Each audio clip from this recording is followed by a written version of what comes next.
महाराष्ट्रामध्ये उन्हाचा तडका लागलेला आहे आणि महाराष्ट्रामध्ये ऊन जास्त असल्याने वातावरणामधील पाणी, निसर्गातील पाणी ची वाफ होऊन आकाशामध्ये जाताना पाहायला भेटतं। यातच या महाराष्ट्रामध्ये कोरडा दुष्काळ पडण्याची शक्यता, तर काही ठिकाणी कोरडा दुष्काळ आपल्याला पाहायला भेटतो। म्हणूनच हा कोरडा दुष्काळापासून वाचण्यासाठी किंवा ज्या ठिकाणी आपल्याकडे पाणी उपलब्ध आहे त्या ठिकाणी पाणी जर वाचून ठेवायचं असेल, जर साठवून करायचं असेल, तर आपण पाण्याचा वापर इतरत्र वाया घालवणे हे टाळणं गरजेचं आहे। तरच आपल्याला येणाऱ्या काळामध्ये जोपर्यंत पाऊस लागत नाही तोपर्यंत पाणी पिण्यासाठी उपलब्ध होऊ शकतं। म्हणूनच ज्या ठिकाणी दुष्काळ झाला आहे त्या दुष्काळ झालेल्याग्रस्त भागामध्ये कशा पद्धतीनं पाण्यासाठी एक एक थेंबासाठी वन भटकंती करावी लागते या व्हिडिओच्या माध्यमातून आपण समजून घेणार आहोत। नमस्कार, मी अनूर मोहिते। मे महिन्याचा शेवटचा आठवडा लागला आहे। या शेवटच्या आठवड्यामध्ये उन्हाच्या झळा एवढ्या जोराने आहेत, एवढे ऊन जोराने आहेत, तर जमिनीवर असणारे पाणी हे वाफेच्या माध्यमातून वरती त्याचं बाष्प होऊन ते वर जायला लागलं आहे आणि यामुळे सर्व महाराष्ट्रामध्ये दुष्काळ पसरण्याची शक्यता आहे।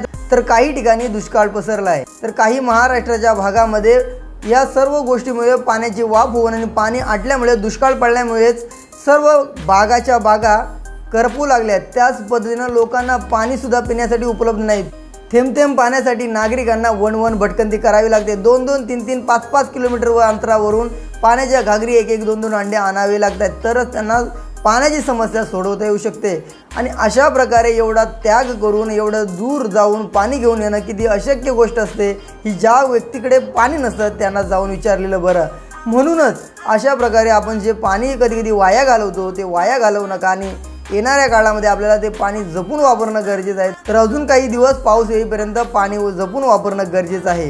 डोक्यावर हंडाकळशी घेऊन, काकेवर बाळाला घेऊन या महिला पाणी आणण्यासाठी निघतात, परंतु कुठे पाणी मिळेल, कसं पाणी मिळेल याचा काही अंदाज नसतो। तरीसुद्धा वन भटकंती करताना या महिला पाहायला भेटतात आणि थेंब थेंब पाण्यासाठी ही वन भटकंती करावी लागते। पाण्यासाठी घराच्या बाहेर पडावं, जिथे मिळेल तिथे ते घ्यायचं आणि घरी परत पुन्हा तेवढा प्रवास करून यायचं। अशा प्रकारे ही भटकंती, जिथं माणसांना पाणी प्यायला मिळेल ना तिथं शेतातील बागा आहेत, त्यांना पाणी कुठून आणणार असा प्रश्न अनेक नागरिकांच्या समोर उभा ठाकला आहे। हिंगोलीच्या ओसाळा गावामधील नागरिकांनी आपल्या शेतविहिरीच्या माध्यमातून तिच्या आधारावरती शेतबागा पिकवल्या, म्हणजे फळबागा पिकवल्या, परंतु त्या शेतमालाला पाणी नसल्यानेच त्या बागा पूर्णतः करपलेल्या आपल्याला पाहायला भेटतात।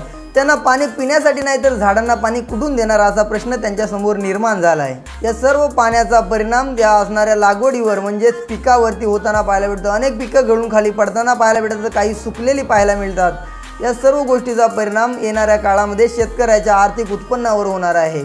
तर नागपूरसह अनेक ग्रामीण भागामध्ये अशा प्रकारे पाण्याची पायपीट करावी लागते आणि पाण्यासाठी पाण्या ज्या ठिकाणी भाजीपाल्याचे 15 टँकर 150 फेऱ्या मारायचे, तेच टँकर आता कुठे दिसेनाच झाले, कारण पाणी टंचाई आहे। तर येणारी भाजीपाला पिकणार कसा, या सर्व गोष्टीचा परिणाम येणाऱ्या काळात अर्थव्यवस्थेवर होणार आहे। परिणामी भाजीपालाचे दर वाढतील, त्याच पद्धतीने भाजीपाला हा बाजारामध्ये, मार्केटमध्ये कमी प्रमाणात उपलब्ध होईल। यासाठी ज्या पद्धतीने आपण पाणी जिथे वाया घालवतो तिथं पाणी जपून वापरणं गरजेचं आहे, कारण ज्या ठिकाणी ज्यांना पाणी भेटत नाही त्यांना पाण्याची किंमत काय असते ते त्यांना चांगलंच माहीत असते। म्हणून जे पाण्याचं संकट आले त्यांना टँकरची सुविधा उपलब्ध करून द्यावी आणि येणाऱ्या काळामध्ये जर पाऊस जोपर्यंत होत नाही तोपर्यंत पाणी पुरवून वापरायचं असेल तर ज्या ठिकाणी आपण आहात तिथे जर पाण्याचा वापर असेल तो व्यवस्थितपणे थेंबे थेंबे करून, म्हणजेच पाण्याचा वापर व्यवस्थित करा, जपून वापरा, तर येणाऱ्या काळात आपल्याला पाणी संकट येणार नाही हीच अपेक्षा करतो। आणि या दुष्काळग्रस्त भागासाठी सरकारने लवकर त्यांना मदत करावी, टँकरची व्यवस्था उपलब्ध करून द्यावी,